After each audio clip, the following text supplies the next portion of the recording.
literally, we're making this the conferences we wish we would have had, Man, right? Like, I think that, we go to the big conferences like APHA, APHA they and won't even get like, my money no more. listen, even like the state public health conferences, they're big and it's great, right? Like, you get networking, you get Mhm. exposure to different things, but I want to walk away with actually like, here are my next steps. If I want to start something, a business, if I want to pivot my career, Right. if I want to do this, what are my next steps? So I want to walk away with actual things that I can do. Right. And that's what this summit is going to give people.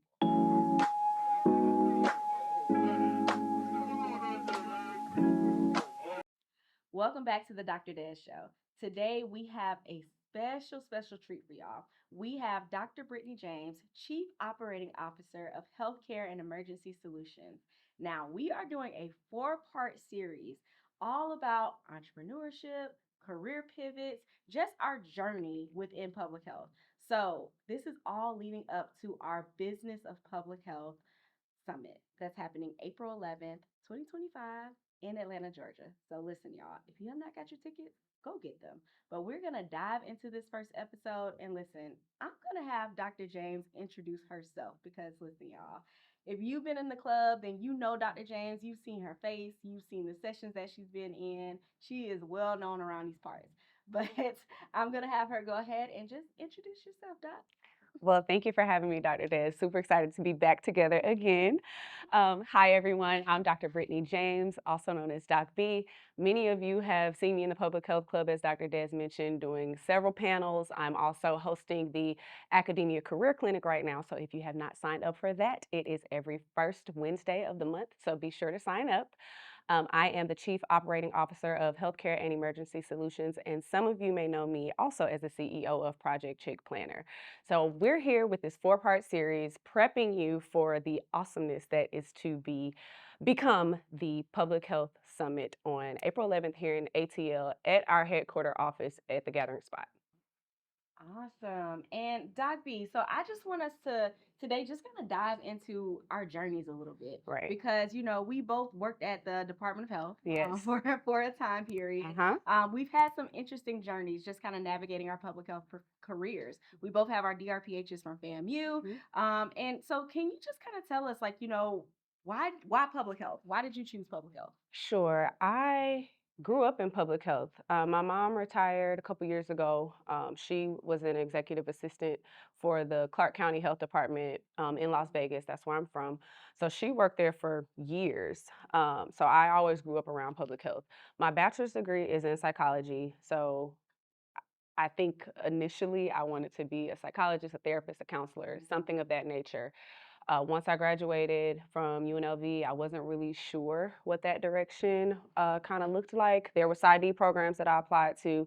I ended up applying and getting into the MED in Health Promotion Program at UNLV, which is now an MPH. So take you back a little bit, that was 2009. So this was before public health got sexy. Yeah. People didn't really know a lot about what public health was. Public health was condoms and vaccines pretty much at that time. So people didn't really know what it was. So I did the MED with the intent still to go on to get my PhD. I just didn't know what that was going to look like. Yeah. I did some research experience under my mentor and graduate advisor at the time, Dr. Melva Thompson Robinson. And then from there, she was a former DRPH professor at FAMU. So when I was ready to apply, I applied to FAM, Georgia Southern, and a program in St. Louis, at Washington University in St. Louis. Applied there. Made the decision to go to FAMU. I came to visit. So I'm in a rental car. I don't even think they knew I was coming. Because, of course, I had to go to the financial aid office in person from Vegas. Yeah. I came to go to financial aid in Tallahassee. Pulled up to the parking lot, and Dr. Harris saw me in the parking lot and was like, "Are you Brittany Wells?" And I was like, "Yeah." And she's like, "We were waiting for you." I'm like, "No one even expected me today." So I knew then and there that I would be at FAMU. I also went to the moon, so that's not the moon. Sealed the deal. Sealed the deal. So yeah, that's how I got to public health, got to the DRPH and cruised my way through that. I love that. And just kind of like the similarities, I feel like every time I talk to somebody about their journey in public health, Right. I see all the similarities, right? Like I feel like, like you said, before public health was sexy and that was the thing to do, I didn't know what public health was, Right. right? Like my goal was med school. Like cuz I did undergrad at Florida State. And when I went to FAMU for my masters, I was going just honestly because I thought it would look good on a med school application. That was the only Fair. reason Yeah. I decided to get an MPH, but then I ended up falling in love with public health. Yeah. And I was like, wow, like, I can build something that affects thousands, millions of people at one time versus just, being a physician, seeing one person at a time. And Absolutely. I seen the power in that. And I was just Yep. like, wow, like that is amazing. And I want to continue that journey. And I think at FAMU, like you said, it felt like family. And I like having that experience going from a PWI to going to a It's HBCU, different. it was different. The Mhm. vibes were It's different. different. Like it was amazing to just, for one, have professors that look like me, and then also be able to focus in on minority health, health equity, Mhm. being able to really kind of look at these topics, going out into the community and just interacting with people in the community, doing this work and doing it well. And Yeah. I loved it. I love that journey. And so for you, once you got to the DRPH at FAMU, Mhm. were you working? What was I? Yeah, I was working everywhere. And I mean, I've been a hustler. So when I know some of you all have been to some of my panels in the Public Health Club, and I've talked about the various jobs that I have an exceptionally diverse resume. And I mean, dating back to when I was in grad school, I was a Hooters girl. Like I've been there, I've done it all. But when I was at FAM, I worked full time at the mall. I was the manager at BCBG. So I used to go to work, get off around 2:30, go to class from 3 to 6, and then from there, 6 to 9, I was on campus. So studying whatever. Mhm. I got an assistantship my first year, so I started that around November 2011, and I was at Florida State in the I'm gonna mess up the name, but I worked under Dr. Penny Ralston. Okay, yeah. She's a former dean. Wonderful experience Mhm. because that led me to my first adjunct teaching job. So one of the girls in my office was teaching part time at Tallahassee Community College, Mhm. TCC, and she put me on there. I mean, no interview, nothing. So Yeah. I started teaching summer of 2012, and that was my first dip into teaching. So I was doing that. I had my assistantship. I was working at BCBG, and I did that on and off throughout my whole time Mhm. at FAM. I think my third year, maybe second or third year, I got another assistantship on campus with Dr. Barber. She retired, but she was a College of Pharmacy professor. So Mhm. I was her teaching assistant for 2 years. She retired, and then I went and became the assistant for Dr. Lopez, who was my graduate advisor. So I worked with her on some of the projects that she was doing into my fourth year, which is when I graduated. And during that time, I got hired at DOH. Mhm.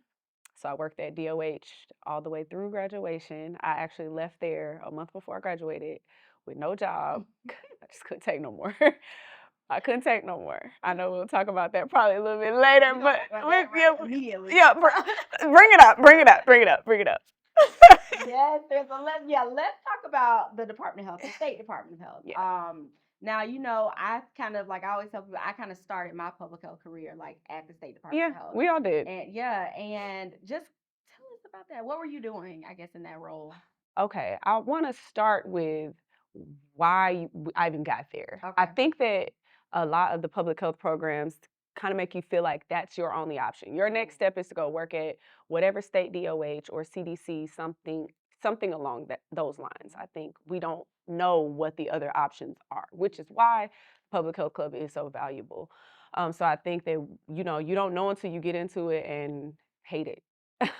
You Yeah. have no control over it. So what I did at DOH, I was the asthma program manager. So I managed all of the contracts pretty much that make the state asthma program go. Now to that end, me sitting here, I said I was a hustler. So I'm looking at these contracts that I'm signing for other people Mm-hmm. to get 70K in 6 months for an evaluation plan that's like 10 hours a month, but I'm getting paid $43,000 For the year. for the whole year. I was hungry, kids. It was peanut butter and jelly time every day. Hated it. So once I saw that, use your resources. One of the contractors who was doing our evaluation she's the most brilliant mind I have ever met. Her name is Dr. Zan Novakowski. She was doing the evaluation plan for the project, and her Mhm. contract was 70K for like 10 hours a week. Yep.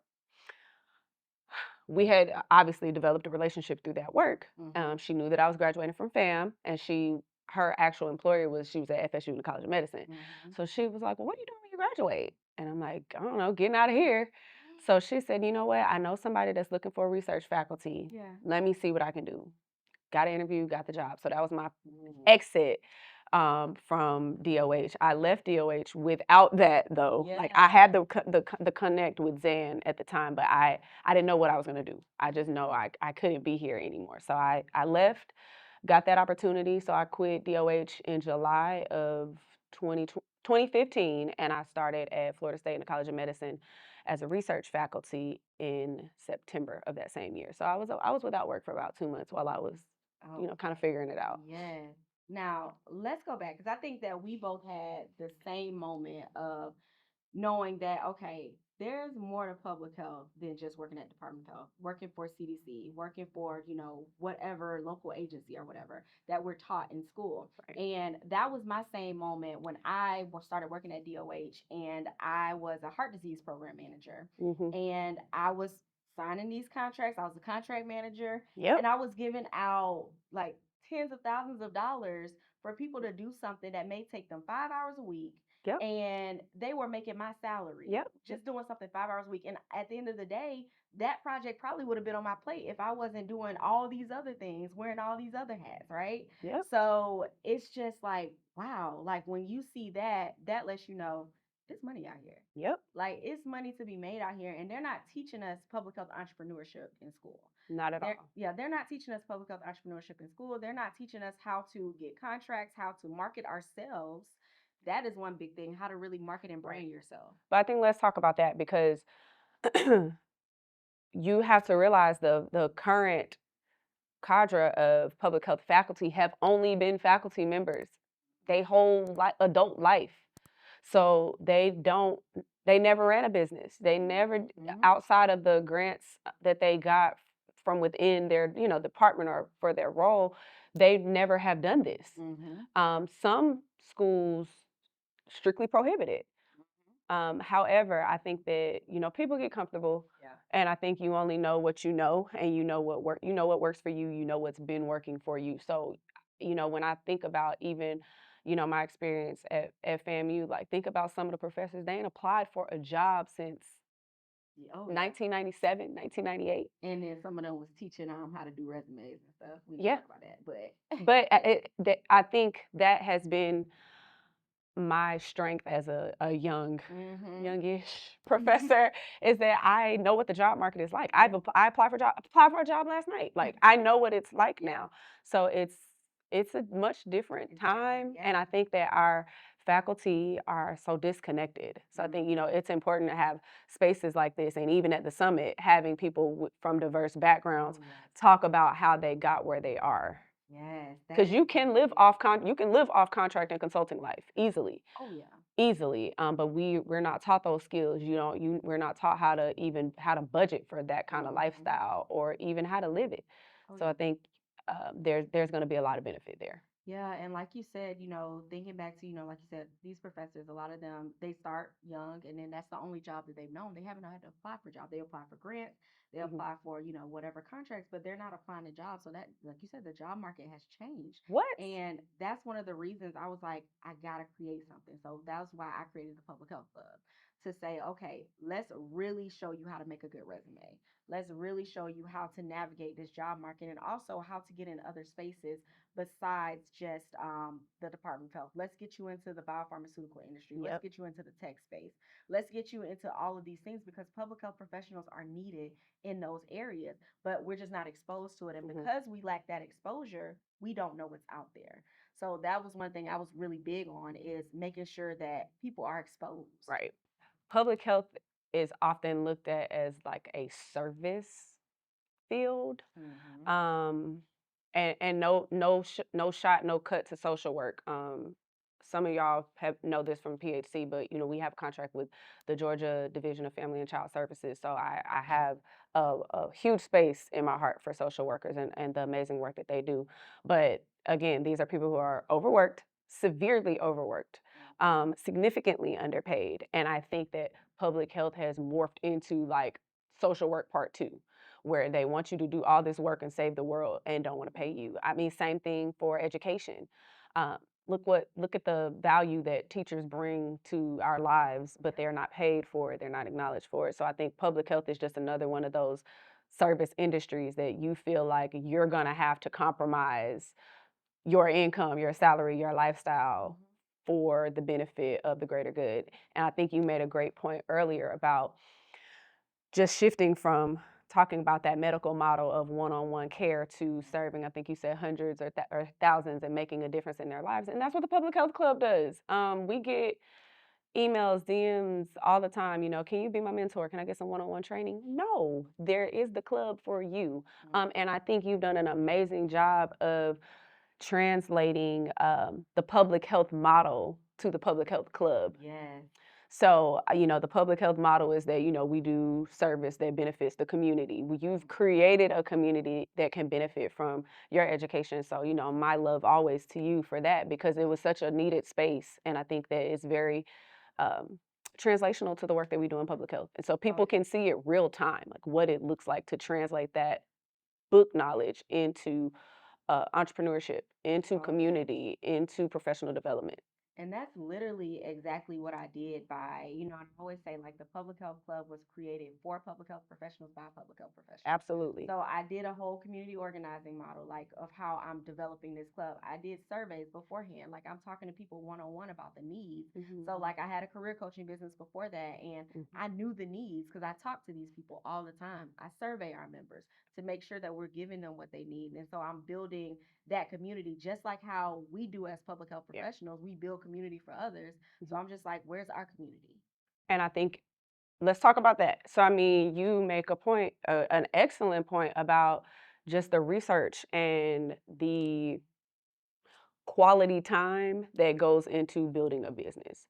And that is something that we're also not taught in school either. Is you mentioned branding yourself, but you just said, you did focus groups and really prepared, created a model and all of that for this community and space. And I think that's very similar to what I did for Project Chick Planner. Like I didn't just jump out there with something, I created a tool, did some focus groups, some beta testing, had people from different industries use my tool to see how it worked before I evolved it. And then there's a marketing plan and then, strategy, all of these things. We learn it for program planning. Everybody took program planning. Everybody's had program evaluation, program management, a course like that. But we're not taught how to translate that into branding yourself. Yep. Which, as you know, in the Public Health Club, there are hundreds of opportunities that come through all the time. And that money is just sitting out there, and we're not trying to market ourselves to go get it. Yes. Yes. And even if some people are, you have all the skills, all the knowledge, a lot of people don't feel ready. They don't feel they have this, whether it's imposter syndrome, whether it's whatever it is, a lot of people just don't feel ready. They can have 20 years of experience and they still don't feel ready to go out there and say, I'm going to tackle this $50,000 contract to do this evaluation for 5 hours a week. And they just don't feel like they, even though that's what they've been doing for the past 20 years, and they could do it in their sleep. And a lot of people I talk to people every day just about, and they just feel like they're not ready, or they just feel like, why me? Somebody else should be doing this, or I'm just not good enough, or whatever. But at the end of the day, you got to say, why not you? Yeah. Why not you? Who is to say that I can't take this and run with it and build my own business? And I think that, I always tell people, you got to have a little bit of delusion when creating your own business. That little bit of delusion to just keep going and sustain you is a lot of times what we gotta have to keep going. And we see people do it all the time. Like, how many master classes come across your table? And I'm like, what credentials do you have? Where did you work? Like, why would I listen to you? And that's what I can appreciate about the lineup for the summit. Like, everybody is credentialed in, experienced in the fields that they're going to be talking about. Because the one thing y'all got to stop doing is taking advice from people who have not worked in or been trained in those fields. Everybody, we all know how to work Canva. That does not mean you need to do a master class for marketing. That's two different things. Having a skill is different from being an expert. Yes. Because I can work a little Canva. Mm-hmm. But do I need to do a marketing class? No. Yeah. Because that's not, I don't know that. Yeah. But I think we have a lineup that's crazy experienced and credentialed in what they do. So we can really show, here's what that process looks like from, going to school, here's what you learned in the classroom, but here's how you can apply that to yourself as a business owner. And we have to start looking at ourselves as business. Like, Oh yeah. I'm not a businessman, I'm a businessman. So people really, you have to start thinking about yourself as the business because that's what consulting is all about. Oh yeah, definitely. And to your point about, just the business, so you have your hand in so many things. And so, you and your husband both co-founded a business, Mhm. Healthcare and Emergency Solutions. Then you have your own business, Project Chick, your CEO, founder of that business. How do you think, like, what was that mindset shift in order to like create that business? Just for one, coming at it from a business of you doing it individually, then from the standpoint of you and your husband doing it together. Well, I started consulting in 2011. So I still operate as Brittny James under Insight Consulting. Okay. So that's how I started. Is I got myself together around that time, and I was doing dissertation editing for a PhD program up in Illinois. Worked with them for years, still do now. Some of their students still contact me. So I started with that. Um, when Healthcare and Emergency Solutions came about, that was actually Bruce who started that. So it was amidst COVID, or right, COVID was in full swing. He was working at CVS at the time. He's a pharmacist by training. He has a PharmD from FAMU. So he was working at CVS at the time and was uniquely trained to do depot sites. So throughout Florida, they were, when the vaccine first came out, it was rolled out for long-term care facilities and essential workers only. So a lot of the work that he was doing was helping create these sort of pop-up sites where people who were essential workers could come get vaccines, as well as partnering with long-term care facilities throughout Georgia to ensure that their residents were vaccinated. So this was a very unique skill set. So when some of the first contracts came out, they were requiring experience in creating like pretty much like recovery, disaster recovery sites. And he was one of the only people who had that skill set. So I mean, shout out to the regional manager who saw that in him to be able to do that, because really that's what allowed him to sit down and be like, well, I can do this. And I think Bruce had a very safe career like his whole life. He started as a pharmacy tech, became a pharmacy intern. Once he graduated, he became pharmacy manager. It was really, really safe. Whereas me, I had always bounced around. So when he brought up the idea, I'm like, yeah, quit that job. Like, do it. Because I would do that. Yeah. But, I think as someone who, he's very safe. And I mean, he has a family. So he didn't feel like that was something that was sustainable. But I mean, we just celebrated 4 years in business, 4 consistent years. We have a full-time team. We have over 100 contractors who work for us. So we're very grateful. We work very hard to maintain all them folks, because people management is difficult. But we have an excellent team. So, I think you really have to just do it, like you said. Just get a plan and do it. But again, like, it takes knowing what to do. And now every day, do I know what to do? Do I know what to do all day? No. But you figure it out, and you have to be ready and willing to have professionals on your team. Like, we have HR. We have a formal HR. I don't know nothing about that. We have an accountant. We have social media or publicity team. Like, we have people who do their job and that have that expertise in that area, because everyone has to come to the table. I mean, just wherever y'all work at, there's an HR manager. There's somebody who works in accounting. You have all those people, and you see how those businesses run, and some of them are mediocre. I mean, we saw how our experience at DOH, people revolving in and out of positions all the time. You email somebody, you need something, oh, they don't work here anymore, reach out to this person, that person. We've had about half of our team has been with us since we started. So excited, happy about that Yeah. sustainability piece too. So you just have to be willing to do it. And I love that. And I think that goes into like creating something and you're helping, you're sustaining other people. Yeah, Like you have it's so much responsibility, it but is. it's so amazing. And I think that, for me and my business, I'm just getting started and I want to grow to have like I don't want to have a big team, but I want to and that could change. But I want to have a small team. I Hmm. want to do 4-day work weeks. I want to like, I see people with their teams and like their small teams and they a lot of times they don't look like us. They're not, Yeah, they don't look like us. yeah, But they're like, doing their annual get together on a yacht. Like they're like living their best life. yeah, And I'm just like, wow. And they love the work that they're doing. And I think that's the part. And they have people that have been with them from since the business started. yeah, And they're growing, they're evolving, they're pouring into each other. yeah. And I love that. And just to take it back to what you're talking about when you mentioned Bruce, Bruce is on our panel. So make sure you guys get that ticket to the summit because Bruce is on our first panel, the consulting and public health panel. So he's going to be talking all about healthcare and emergency solutions and how that got started. But then also what you said about you don't know what to do all the time. No, I and you think, can't. yeah, you can You because can't. things come up. And like you said, we're not formally trained in this. Even when you go get an MBA, you're not formally trained in running everything with your own business and all the things that are going to pop up. Sure. And I think we've talked about this before, but I'm actually getting my second doctorate in business at Georgia Hmm. State right now. And I think to that point, I still am not learning the skill of running a business. Hmm. And it is for executives. So the curriculum is a little bit different, very Hmm. different from our DRPH experience in terms of just curriculum. But there's still that technical piece that's not there. So Yeah. school is only going to teach you so much.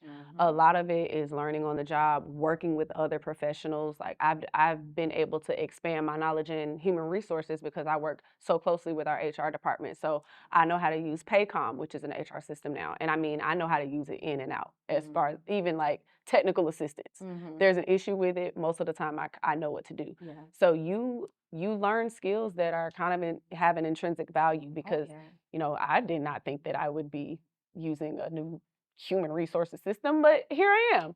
Listen. So I think you learn other skills that are transferable because who's to say my next step or another job for me could be director of human resources now Mhm. because I've ran a business, I've managed people, I've used hiring systems, I've done all these things.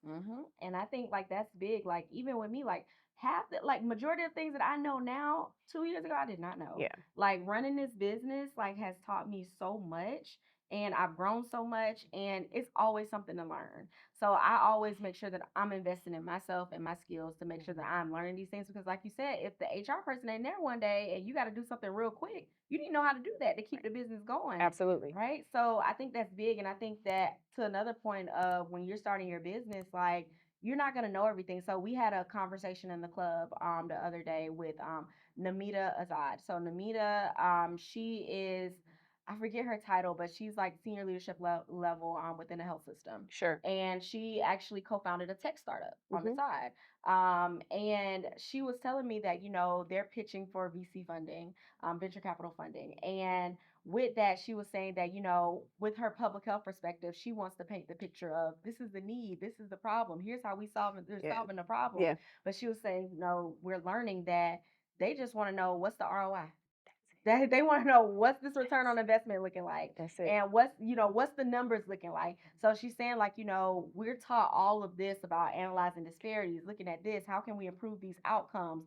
They talking about the money. They want to know about the money. So Hmm. we have to get skilled in being able to translate what we're doing to the dollars if we Yeah. do want this funding, right? And get comfortable talking about money. Mhm. Um, Project Chick, I've done many a pitch for for that in terms of trying to get funding, or even if I'm applying for a cohort opportunity or whatever the case may be, filling out applications. So you have to be able to speak to the dollars of your business, like what is my revenue, gross, net, projections. You have to learn how to do all that, and we don't know. Yep. So again, you have to have people who are on your team that can help you do some of those things. But I mean, I got to be able to navigate Shopify and get to those reports if I need them.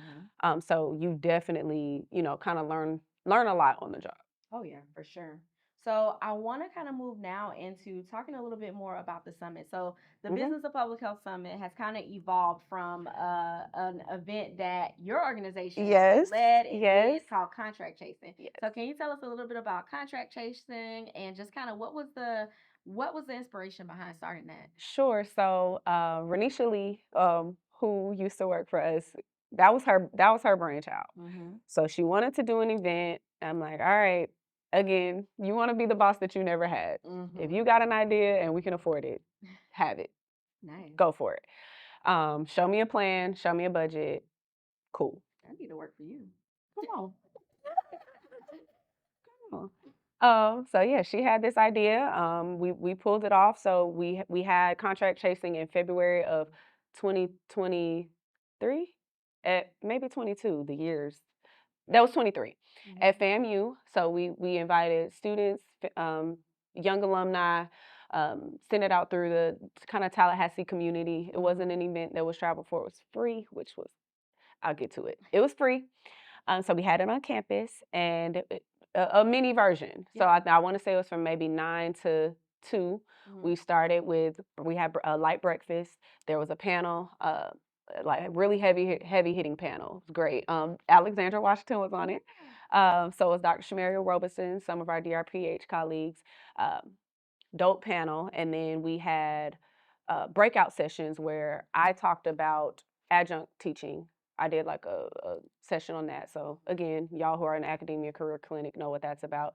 And then Bruce had a session on um, just business development, like Mm-hmm. pretty much 101. Here's what you Yeah. do. And then we had a networking lunch, and then sort of like a closing seminar where we just kind of talked about, okay, what do you do from here? Mm-hmm. What's next from here? That was February 23. We also had a night out, so we had went to Yvonne Adams in Tallahassee, like a nice rooftop spot. Mm-hmm. We did tapas and champagne. It was great. So some of the students who came, everyone was invited. We had them come out. Um, but lessons learned. No more free events Mm-hmm.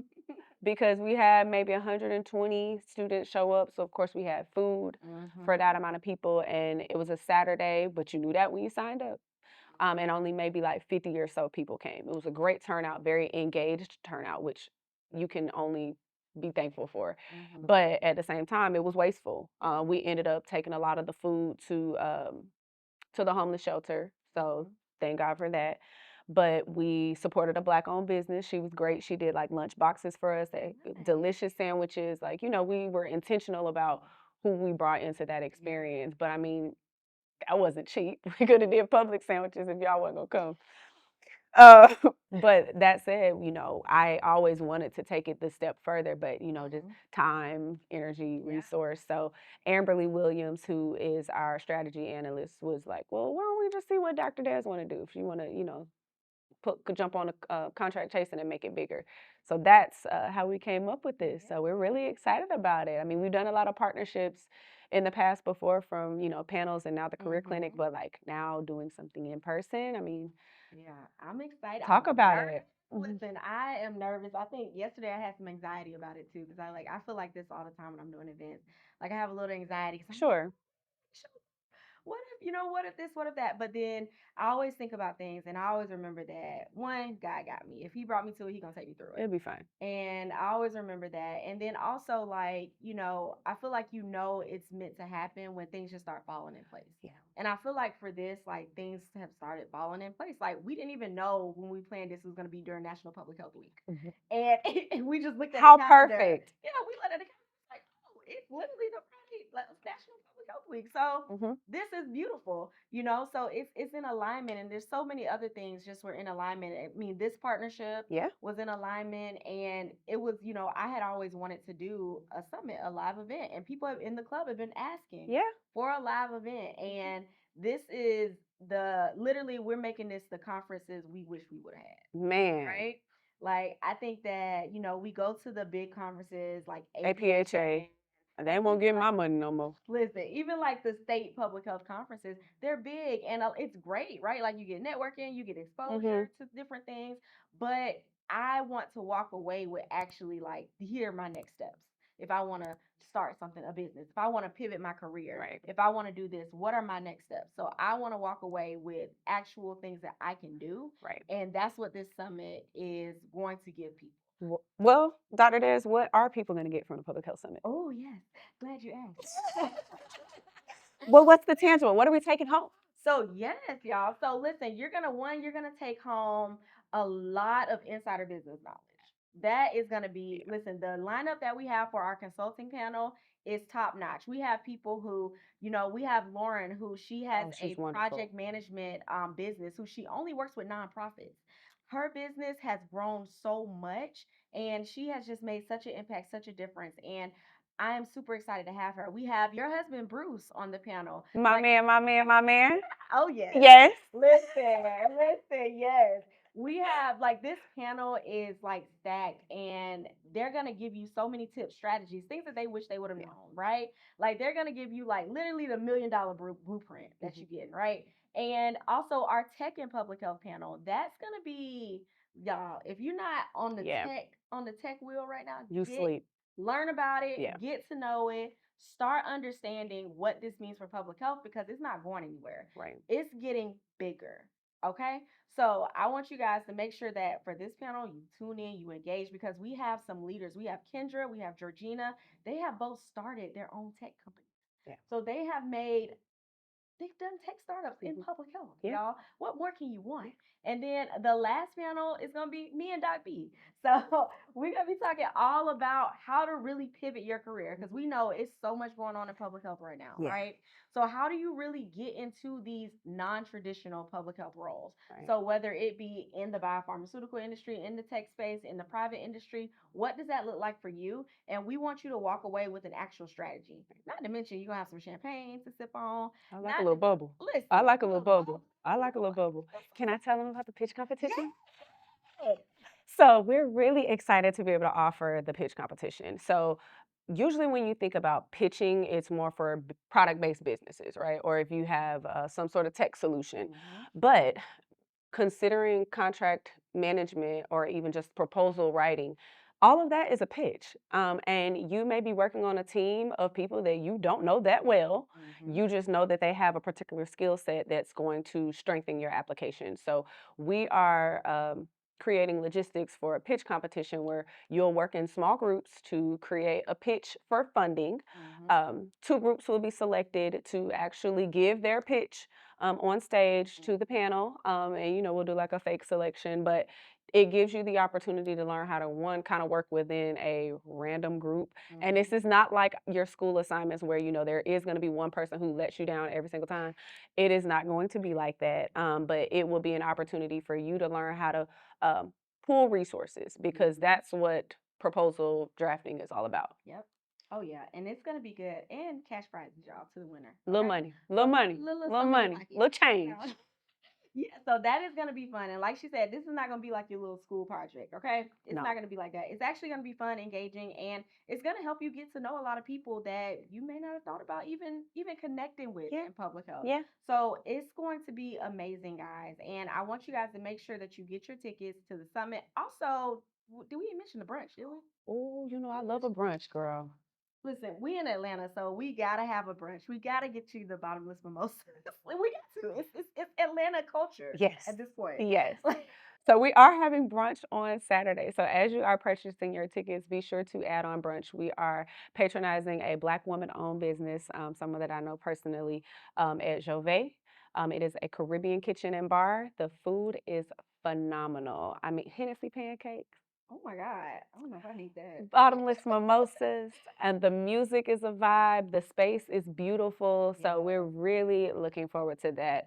As well, all of our panelists will be in attendance. Yes. So, after a mimosa or two, Get you to may network, you got get to get net. that liquid courage up and go Mhm, talk to somebody, mhm. make some connections, Mm, and really just connect with people, because at the end of the day, people are people. yeah, yeah, And we want to help each other to grow. We want to help each other to learn. We want to really uplift everybody that's in the public health space, because we absolutely. need some uplifting right now Yes, with it's a everything going difficult on. time.